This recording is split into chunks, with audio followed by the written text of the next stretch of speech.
Welcome to the second class in a series called Ready Garden Grow, an Introduction to Vegetable Gardening.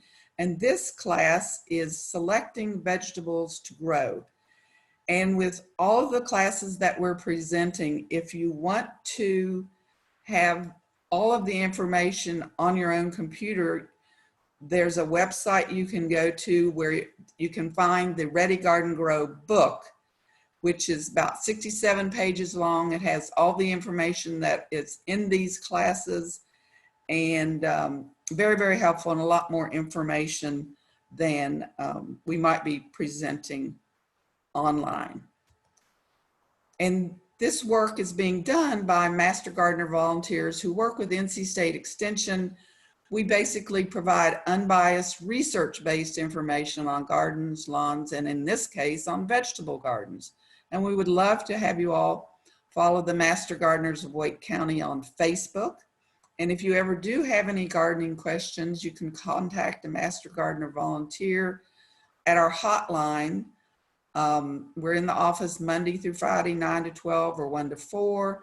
Or if you have questions outside of our office hours, you can send an email to mgardner@wakegov.com.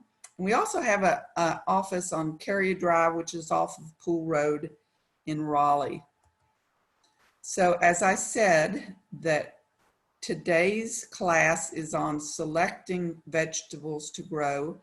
The whole series starts from planning your garden to planting your garden, harvesting, problems that you might have along the way, and trying to help you, especially new gardeners who have not grown vegetables before, to do a good job. So let's get started. In this class, you're going to learn what to consider when selecting vegetables to grow. You're going to learn about North Carolina's multiple growing seasons. We basically have cool season vegetables and warm season vegetables, and the cool season can be grown either in the spring or the fall, and what vegetables grow in each season, and how to select vegetables that might meet your own personal needs.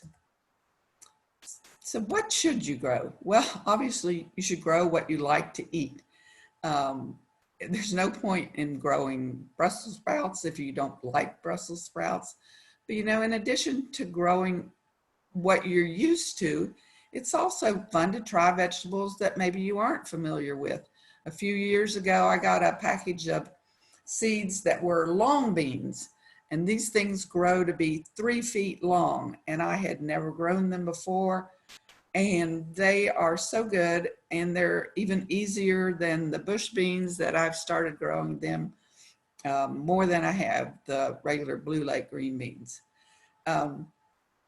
You need to know what will grow in the season, whether it's a cool season or warm season vegetable.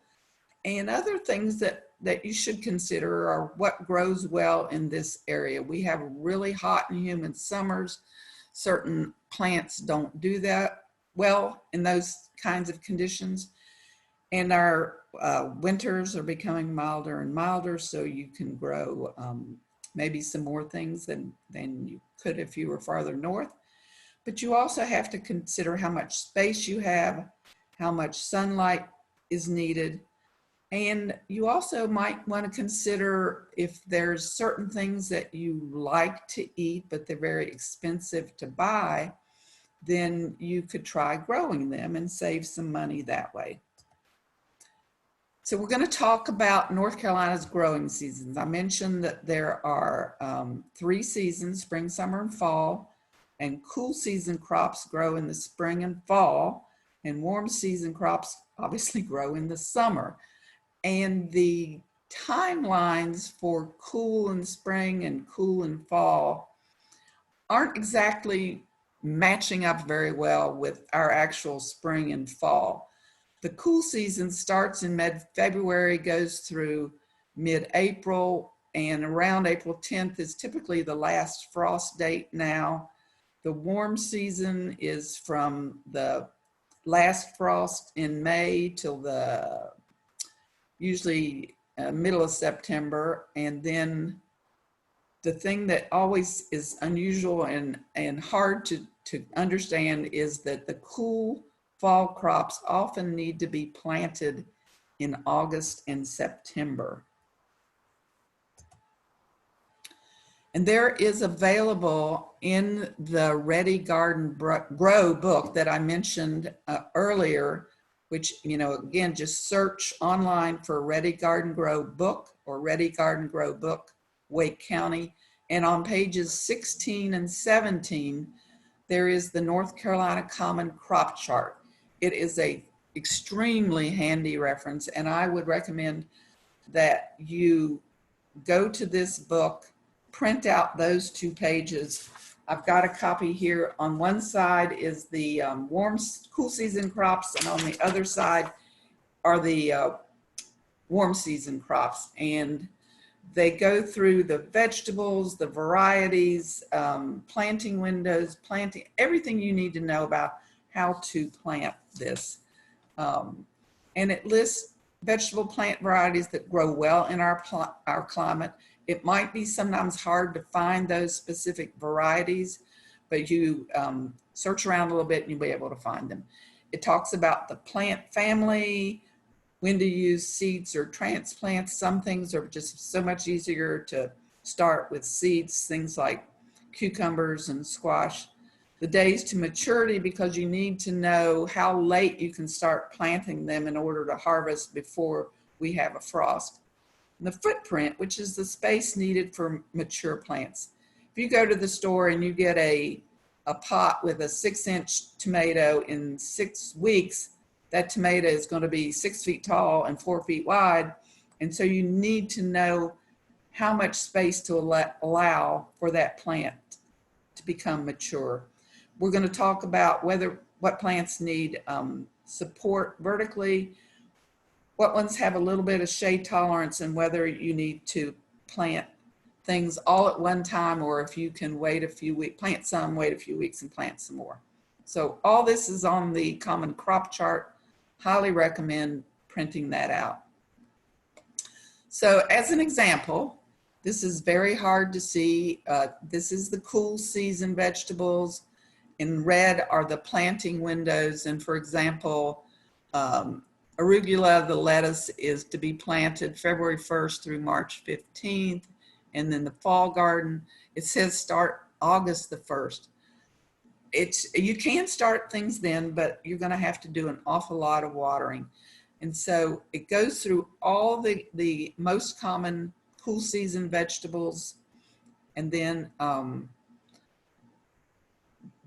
these are some examples of those. A lot of the greens are cool season, things like arugula, kale, most of the lettuces, spinach, Swiss chard, broccoli, cabbage, collards, all the peas, and root vegetables, beets, carrots, radishes. Radishes are really, really easy to grow. Potatoes, if you have a loose enough soil, are fairly easy to grow. But you just need to know what are cool season vegetables and which are warm season. And when you do garden in the cool season, you can overlap with the summer crops. For example, I mentioned that some things should be planted in August. Well, by August, in the end of August, a lot of the warm season plants need to be removed, although many will have reduced yields or have already succumbed to pests, because there is a big problem with pests with our hot and humid summers. And you can also, if you have some plants that you're not ready to pull out yet, rather than using seeds, you can have transplants and delay putting them in the garden, so you could wait till September or something like that. There's a lot fewer pest problems in the cool seasons. Some of the cool season plants will tolerate a light frost and the colder temperatures. And in fact, colder temperatures sometimes improve the flavor of some vegetables, such as Brussels sprouts and broccoli.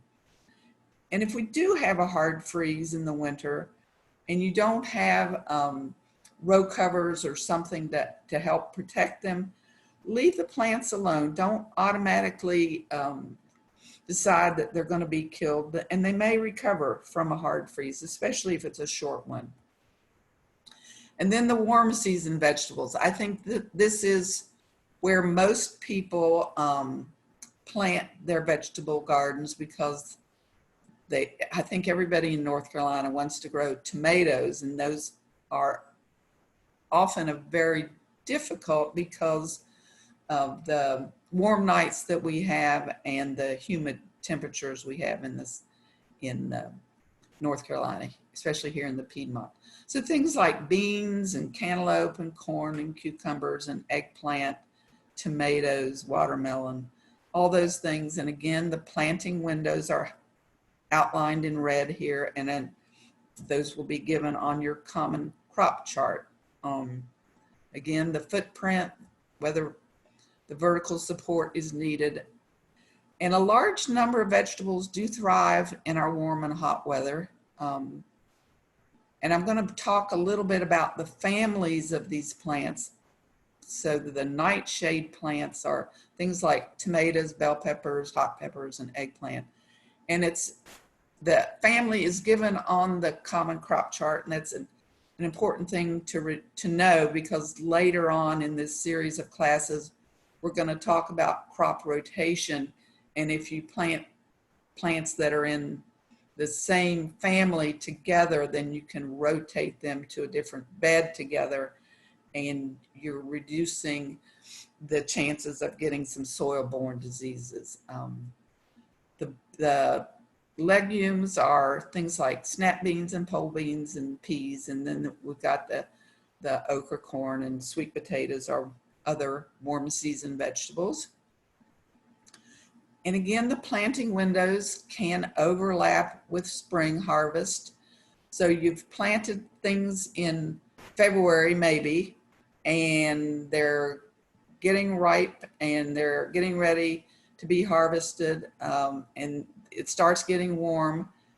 And when the warm weather does start, many of these cool season crops will bolt, or they'll shoot up really fast and start putting out seeds.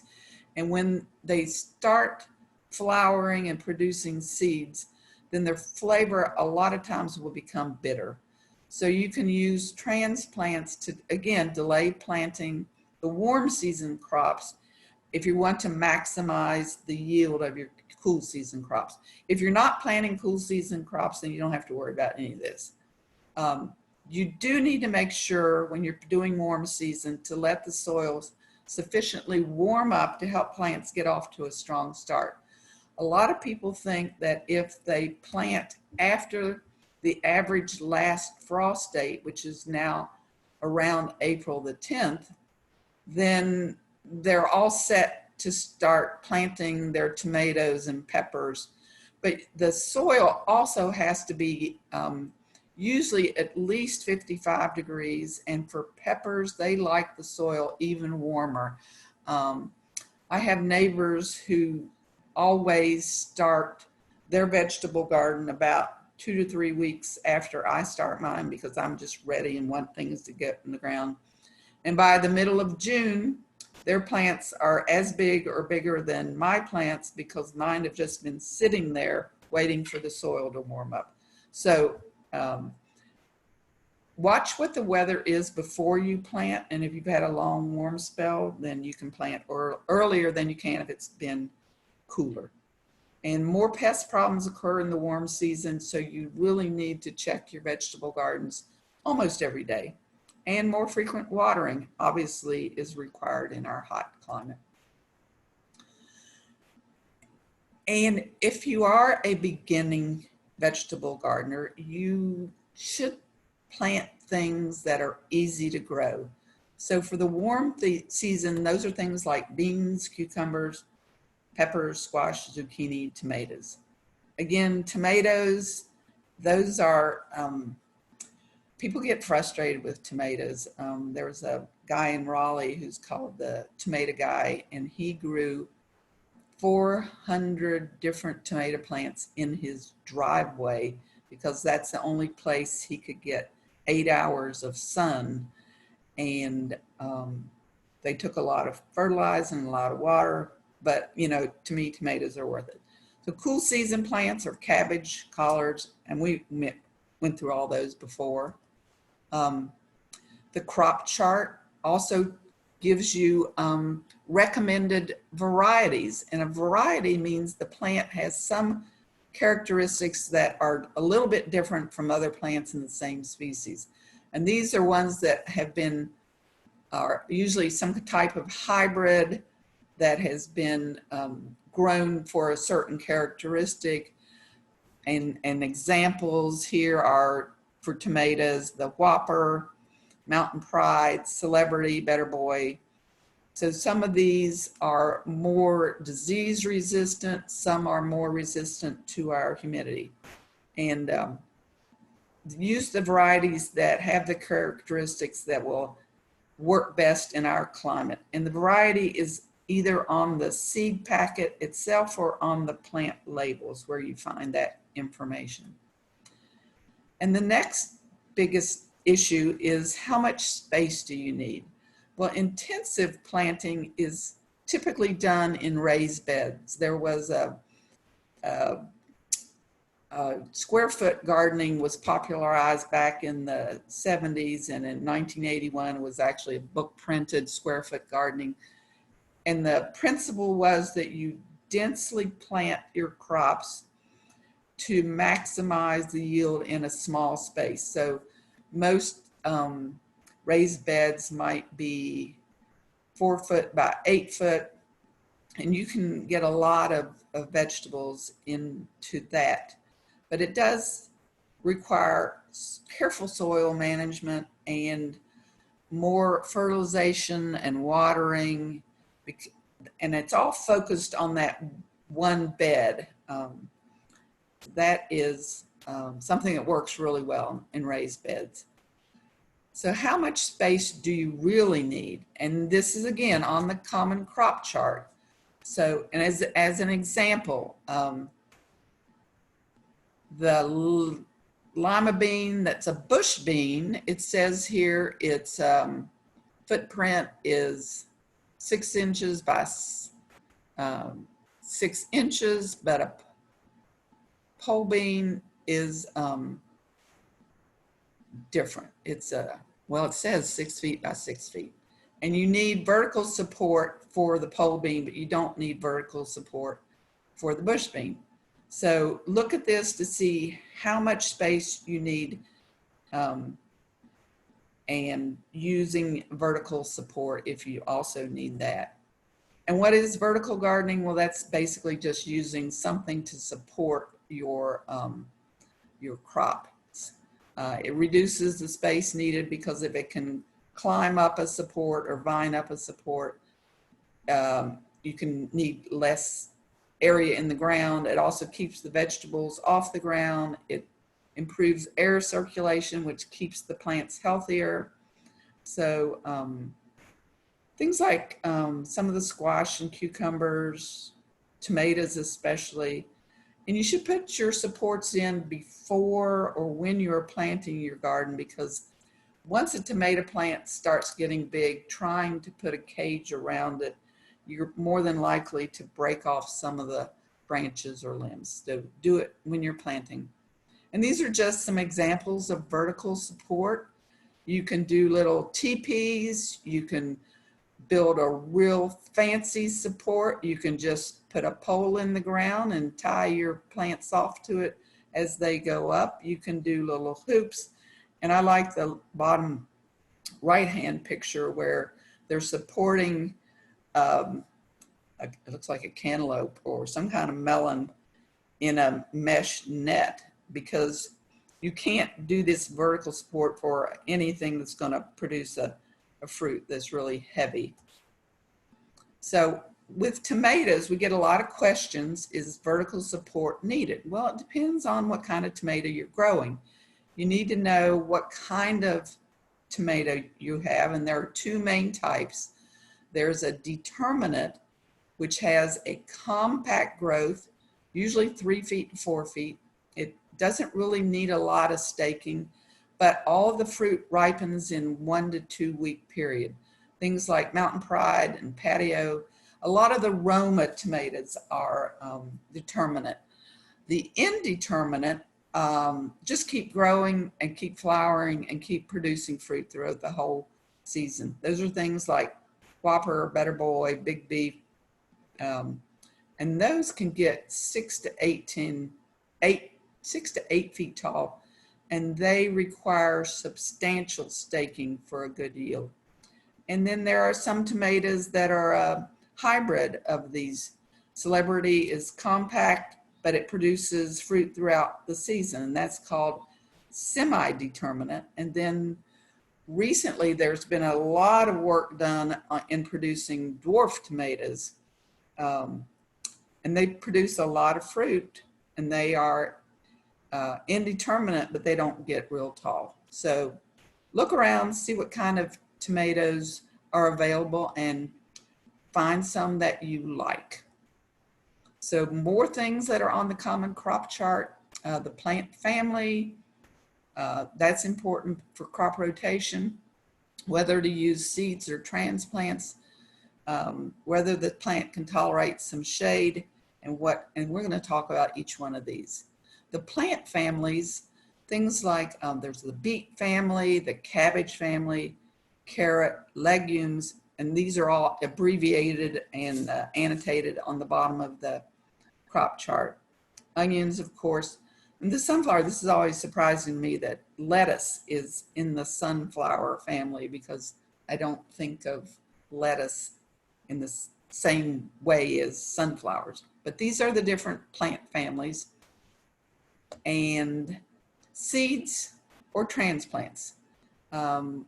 Seeds are definitely less expensive and offer a greater variety of crops, because you can go online and order almost whatever kind of seed that you want. And there are some online seed companies that specialize in heirloom tomatoes or heirloom plants, and they have a lot of strange crops that you might not, you aren't going to see in your local nurseries. And then transplants are also called starts or sets, and they're typically used for the plants that have a long days to maturity. So on this chart right here, cantaloupe takes 80 to 120 days, eggplant 150 to 155. So when I'm planting eggplant, I always go ahead and get a plant, because the nursery has spent that 6 to 8 weeks it takes to get it to the size that it's ready to plant. And that way I don't have to use my time to do that.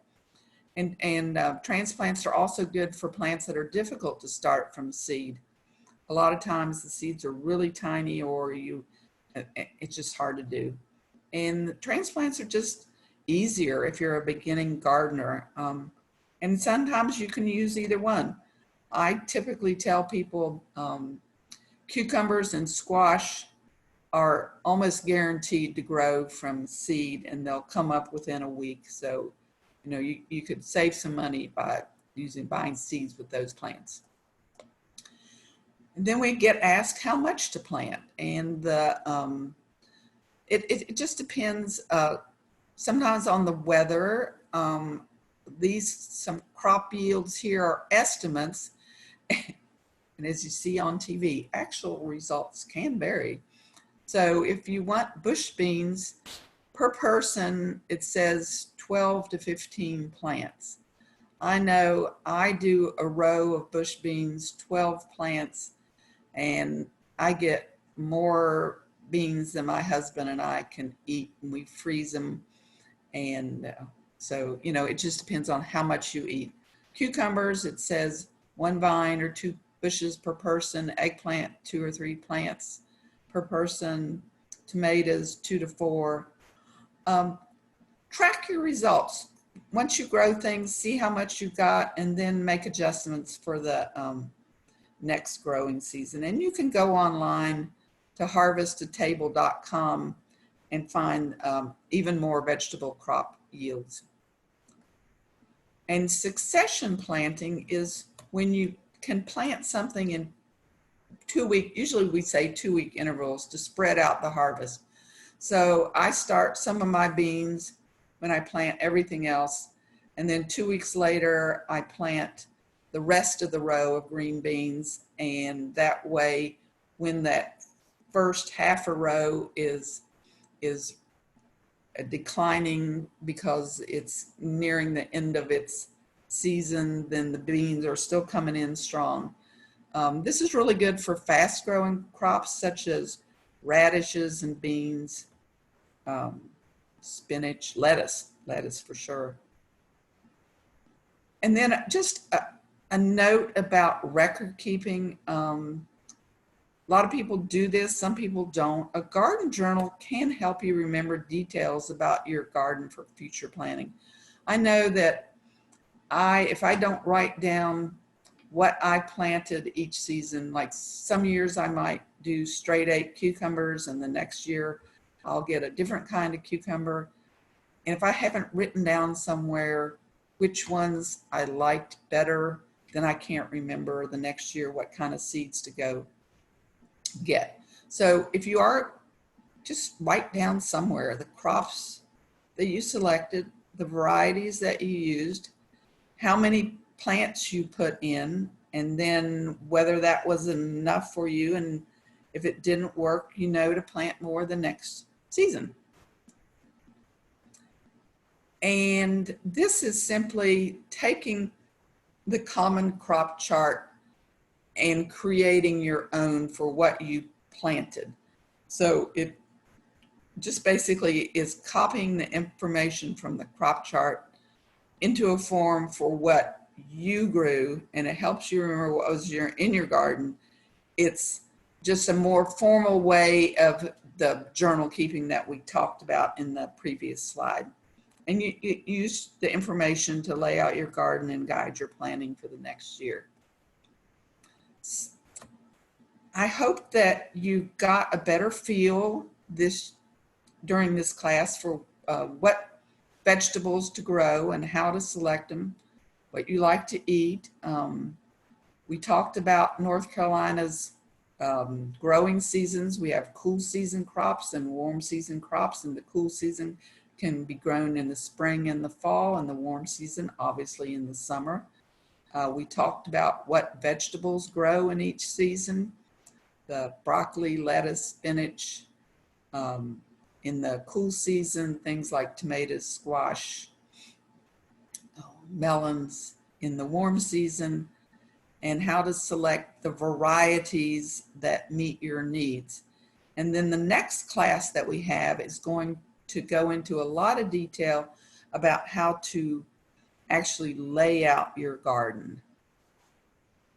And this is again a repeat of the class that selecting vegetables is the one you're watching now. The original first one was planting your garden, and the others are the ones that are listed here. And I hope that you will continue to look at the Ready Garden Grow series, and also to download the Ready Garden Grow book. And if you do have any questions, please either email the Master Gardeners of Wake County or give us a call at our hotline.